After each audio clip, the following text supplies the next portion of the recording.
So once upon a time, I had a vision board. Some people call it a wheel of fortune. And I would look at these things on there every day, and I manifested one of the things on this vision board was I wanted to meet Eric Thomas, known as the hip hop preacher, also known as E.T. Thank God it's Monday is what he says. That was his whole motto in the beginning of his career. And so I actually manifested that moment, and I met him. And I often hear his voice talking to me because our meeting was very interesting. But this is what I imagine E.T. would say to me in this present moment if I could call him and talk to him on the phone. My conversation with E.T. will go something like this. Scott, man, what are you doing? Bruh, okay, listen to me.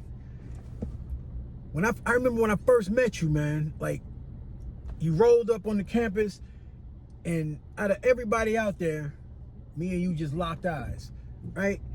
And so God don't make no mistakes, bruh. That was the first sign. But then when we got inside and you shook my hand, bruh, you was confident. You were a handsome dude, and you just had this confidence. Like, the whole setup made me pay attention to see who you were because you looked like you were somebody. And so now, life done gave you something real hard to deal with. God done served you up a plate of disaster. But you like in the fire. You in the fire, bro, because that's how diamonds are made, through pressure and fire. Heat, you in the heat. You got to understand that. But it's always balance in life. Things don't stay hot forever. Eventually, they cool off.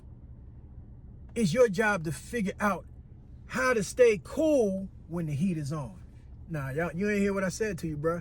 It's important that you figure out how to stay cool when the heat gets turned up.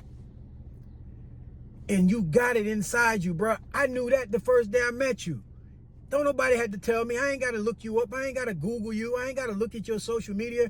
I knew that about you when we first shook hands, when we first locked eyes on campus, bro. But here's the one crazy thing that I think about whenever I think about you, Scott. You told me you manifested the moment that we met. You had that as part of your daily manifestations, that I'm gonna meet E.T. in person one day. And you looked at that thing every day along with everything else you was trying to manifest. And then you met me, bruh. We was in the same private room. Like, God brought you in that room. Nobody else knew you. My people just grabbed you on the way to the private room so that we could discuss the show format. And you standing right there, neck and neck, face to face with me. And you manifested this moment. But here's what I keep thinking about, Scott. You never asked how to keep in touch with me. You never asked for my phone number. You never gave me your phone number or a card or an email or anything.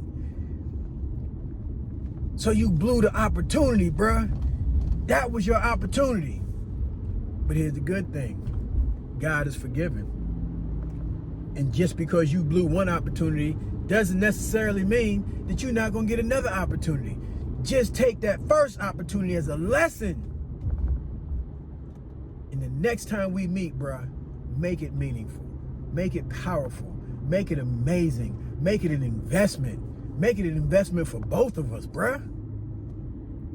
All right, that's all I got. I just had to tell you that, Scott, because I've been watching you, bruh. Don't let this mess or this disaster that you've been dealing with destroy your life and your future. You got sons, bro. You got people watching you, but your sons are mainly watching you. What you do, how you respond, what you do from this moment moving forward affects your son and how they're going to see and remember you when you're gone. The strength you show them now in this point of your life will be the same strength that they will have within them, and it will encourage that strength to come out when they most need it. Don't forget it.